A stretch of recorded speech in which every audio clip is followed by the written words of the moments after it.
राजस्थान के मेरे 25 साल की कमाई, जिसमें ये प्यार आपने इस हल्के से धागे के साथ बांधने का काम किया है।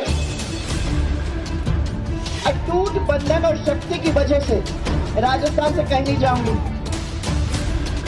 भगवान के घर में देर तो है, परंतु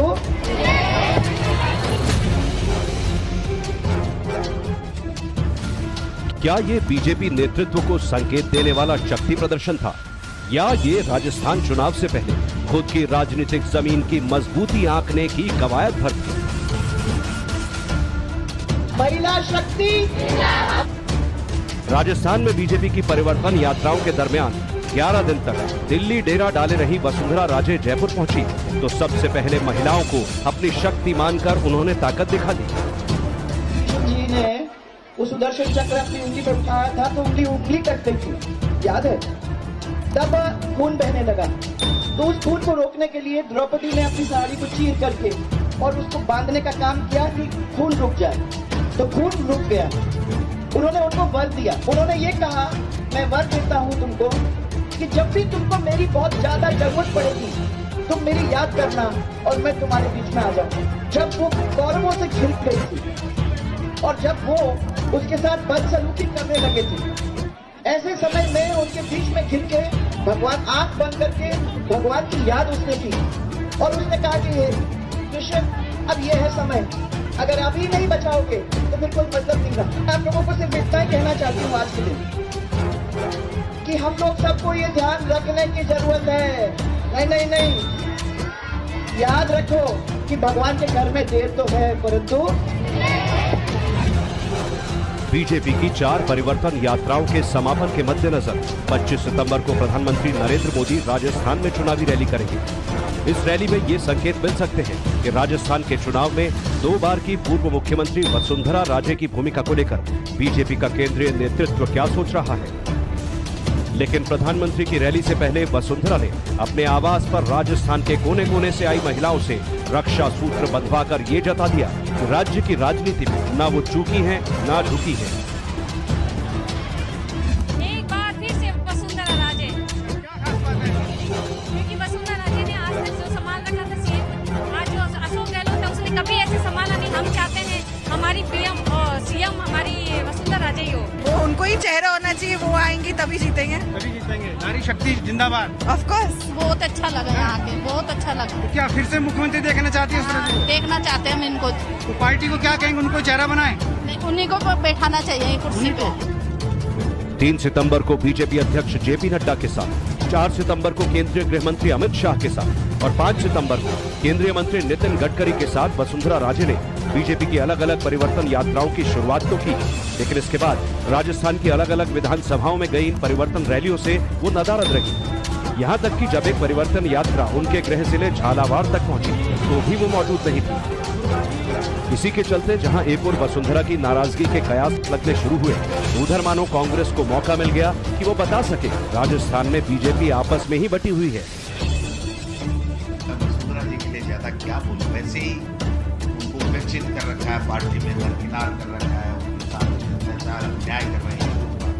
जिसने 2 बार राजस्थान में कमल खिलाया, सरकार बनाई, उनकी इस तरीके से तिरस्कार करना, इस तरीके से मैं समझता हूँ कि उनको साइडलाइन करना हो सकता है बीजेपी की पॉलिसी हो, मैं नहीं कहना चाहता। ये इसी नीति पे, क्योंकि अंग्रेजों के जमाने की जो पॉलिसी थी वही इनमें है, खूब डालो राज करो।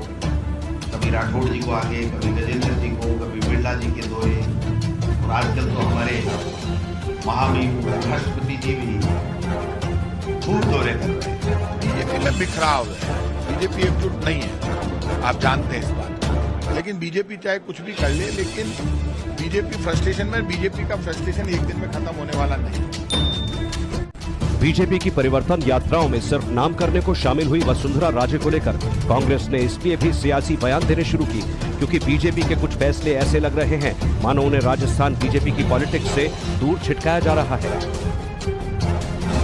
पहले 29 जुलाई को वसुंधरा राजे बीजेपी का राष्ट्रीय उपाध्यक्ष बना दिया गया। इसके बाद 17 अगस्त को राजस्थान के लिए घोषित बीजेपी की चुनाव मैनेजमेंट कमेटी और मैनिफेस्टो कमेटी में न तो वसुंधरा को जगह मिली, न ही उनके किसी समर्थक को।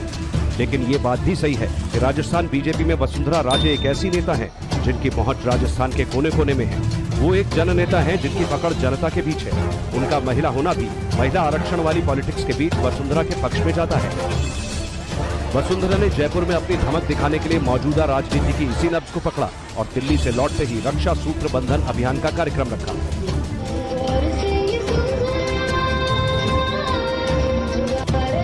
लेकिन वसुंधरा के इन सियासी संकेतों के बावजूद राजस्थान बीजेपी प्रधानमंत्री की रैली से पहले ये दिखाने में जुटी है कि उनके यहाँ पूरी तरह से एकता है और वसुंधरा को लेकर कांग्रेस के बयान सिर्फ पॉलिटिकल स्टंट भर है।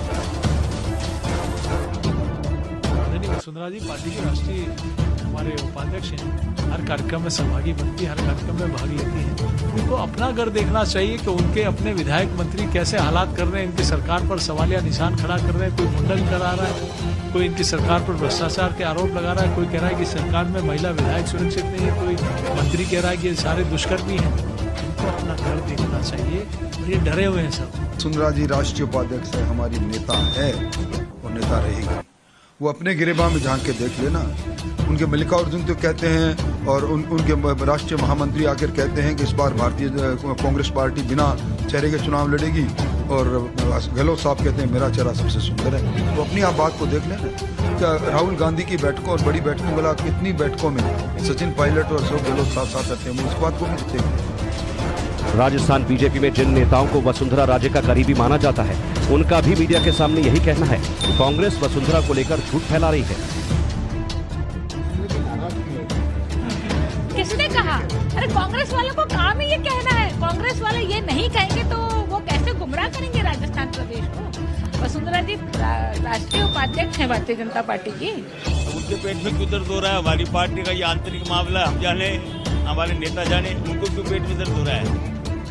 आरोप लगा रहे हैं भैया उनका देखिए, अब वो विपक्षी है तो वो कोई हमें लड्डू थोड़ी देंगे, वो आरोप लगाएंगे, लगाने दो। पर ये मैं आपको बता दूं कि राजस्थान में भारतीय जनता पार्टी की सरकार आ रही है, जनता ने मानस बना लिया है और 150 से ज्यादा सीटों पर हम लोग जीते। वसुंधरा राजे के नेतृत्व को लेकर भले ही बीजेपी स्पष्ट रूप से कुछ भी नहीं कह पा रही है, लेकिन बीजेपी के जो बड़े नेता बयान दे रहे हैं उनके मुताबिक सत्ता पक्ष जो राजनीतिक टिप्पणियां राज्य को लेकर कर रहा है वो महज एक सियासी चालबाज है। उनका कहना है कि वसुंधरा राजे दिल्ली अपनी पुत्रवधू के स्वास्थ्य कारणों की वजह से गई थी, न कि सियासी कारणों की वजह से। 2018 के चुनाव में वसुंधरा राजे के खिलाफ नाराजगी के सुर सुनाई पड़े थे और कई राजनीतिक विश्लेषकों का मानना है कि यही बीजेपी की हार की बड़ी वजह थी। लेकिन अब की बार बीजेपी गहलोत सरकार के खिलाफ एंटी इनकम्बेंसी को भुनाना चाहती है। लेकिन बीजेपी के कैंपेन पर वसुंधरा राजे के रुख के असर से इनकार नहीं किया जा सकता। वो एक्टिव कैंपेन करें या ना करें, लेकिन उनकी नाराजगी भारी पड़ सकती है। इसीलिए वसुंधरा को लेकर बीजेपी नेतृत्व ने अब तक पत्ते नहीं खोले। वसुंधरा राजे कई वर्षों तक राजस्थान की बीजेपी में सबसे बड़ी नेता रही हैं, लेकिन बीते कुछ समय में दूसरे नेताओं को केंद्रीय नेतृत्व ने आगे बढ़ाया, जिससे ये स्थिति नहीं रही। सतीश पूनिया को जब राजस्थान बीजेपी का अध्यक्ष बनाया गया था तो आरोपों के मुताबिक उन्होंने वसुंधरा समर्थकों को संगठन में कमजोर किया, लिहाजा वसुंधरा राजे नाराज हुई। शायद इसीलिए सतीश पूनिया को हटाकर कुछ महीनों पहले सीपी जोशी को राजस्थान बीजेपी की कमान सौंपी गई। लेकिन राजस्थान बीजेपी की खटपट पूरी तरह से दूर हुई, ऐसी संभावना कम ही है। हालांकि वसुंधरा राजे खुद बीजेपी के केंद्रीय नेतृत्व के साथ तालमेल रखने की कोशिशें जरूर करती दिख रही है, जबकि 2018 में इन्हीं वसुंधरा राजे की केंद्रीय नेतृत्व से भी दूरी दिखती थी। धन्यवाद देना है हम सबकी ओर से हमारे प्रधानमंत्री जी को, जिन्होंने हमारी कठिनाई, हमारी मुसीबत, इस चीज को समझते हुए महिला आरक्षण का बिल हम लोगों का पास करके आज हम लोगों को उस रास्ते पे खड़ा कर दिया है, जिस रास्ते के ऊपर खड़े होकर हमारी जिंदगी आगे संवरने की स्थिति में हो जाएगी। 25 सितंबर को जब प्रधानमंत्री नरेंद्र मोदी जयपुर में रैली करेंगे, यहाँ